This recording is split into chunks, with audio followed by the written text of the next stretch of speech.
But Wes really Life is just nice, isn't yeah. it? Just sweet. Well, even the directors that were supposed to be really like mean, like Michael Bay and. Oh, Michael Bay's supposed to be mean. Well, he's supposed to be very like, yeah, I can get, you know, mad and stuff. He was actually, you know, I got along great with him. Although he did yell at me one time I was late for work. And he said, Sean Connery, I worked with Sean Connery, a major movie star for 40 years, and he was never late once. What's your excuse? And I was like, that like really, I went late again. I said, oh, there was traffic. I just started tap dancing like Fred Astaire. Did you say this, which I think is a great line, that quoting some scientists had said that we only use 10% of our brain, and you said, I changed that line to the fact that we only use 10% of our heart. Yeah, we kind of made that as like a corny pickup line that I say in the movie, and that is because I don't know. I was just sitting. You created the line? Yeah, I was sitting in my trailer one day, and I don't know what made me start. It was probably thinking about, because I think as a kid that's a statistic. That, yeah, but somehow that statistic kind of like really has like a big like profound like thing when you're a kid. Wow, if only I could use more than 10%, just up to 17, things would be so much easier. So I was probably thinking of that, and then thinking, I think we only use 10% of our heart. So yeah, I think you're probably right, and more accurate than the brain. Yeah. The Vince, tell me, characterize him as an actor. I think that the thing that makes Vince so good is that he's one of those guys that can do really funny stuff, but I also think he's really good at dramatic stuff because he's been in dramatic movies and been really good. I think he's got an edge to it, so it's not this kind of, you know, begging comedy, like please laugh at me, kind of like, it's like, I don't know, that I've never been like a huge person going to comedy clubs or anything. I don't have any type of stand-up background because I don't like, I have a hard time with that dynamic, feels so kind of desperate, like please laugh, you know, here's the joke. And Vince, I don't know, he has just kind of the opposite of that. Did the director put you two together? I mean, the idea is, or somewhere I heard this, that the director said, wouldn't it be good if I could put Owen and Vince in a movie? Yeah. And so that was the first idea. The second idea is the script that you ended up with. I think so. I think that David Dobkin directed this movie, and I'd worked with him before, and so had Vince, and Vince and I both had really good experiences with him. And I know that that got me really excited to do the movie when Vince was interested and when David had so much enthusiasm for it. So what makes a good experience? A good experience. Somebody who doesn't yell at you for being late. Yeah. Although that ended up being kind of good. Because you never were late again. Yeah, yeah. And I saw Michael Bay the other day. He's a good guy. And he said, are you still late? And you said, never No, again. but I've talked about that. He always laughs when I tell him that story because it was like a scary thing. But what makes for a good experience? I think it's just when you kind of, you know, when you feel.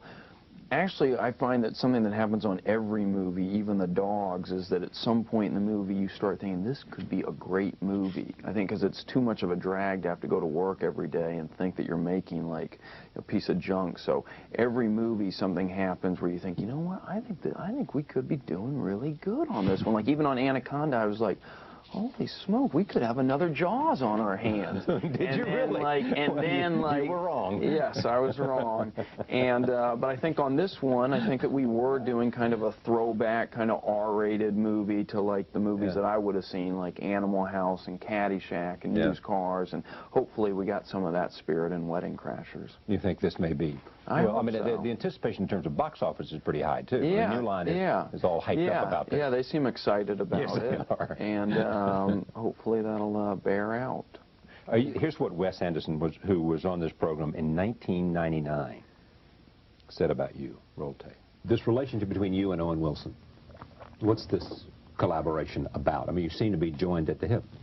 Yeah, well, Owen and I have been friends for about 10 years, and we went to school together, and our whole sort of, however long we've been working and doing movies and everything has been together.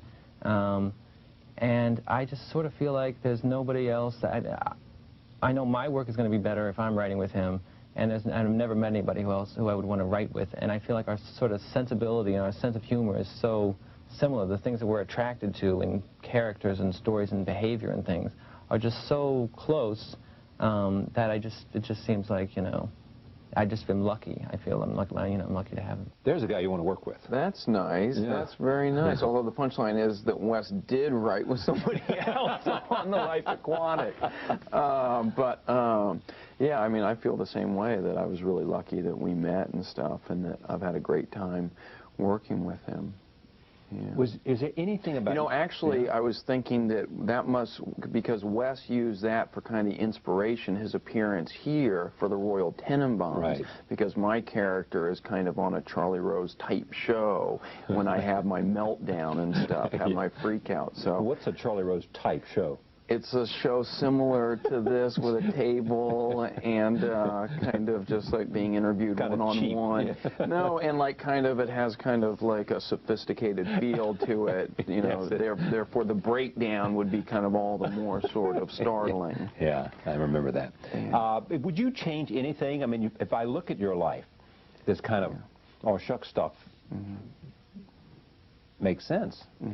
I mean, you still write. You fell into the acting thing. I wish, if I wish that I would have more discipline with writing, I think, and that I would write, you know, like a script from start to finish. Why don't you have more discipline? I think because it's like I get kind of caught up with acting, and it's kind of, you know, I have a good time, and I'll kind of do polishes on those scripts, and it just sort of, you know, one day rolls into the next. But I would like to, you know, even a movie that, you know, like The Wedding Crashers, where you kind of work on the script and, you know, you give your ideas and stuff. It's obviously not the same as, you know, doing something that totally reflects your sensibility. So I think that would be something that I would aspire to, is to try to make myself right. And produce and direct as well. I don't know how good I would be at directing. I certainly wouldn't be, you know. Now we're getting into like what real directors are. I would think like, you know, like Scorsese or Wes. People have like a good visual style, but I think I'd be good at working with actors, and, you know, probably good with the story. I think James L. Brooks is like, you know, someone who's a great director and is really, you know, first and foremost a writer, and not necessarily like a Scorsese type director. So yeah, very interesting. Yeah. It's good to have you here. Thank you very much. Much success with the film. Appreciate it.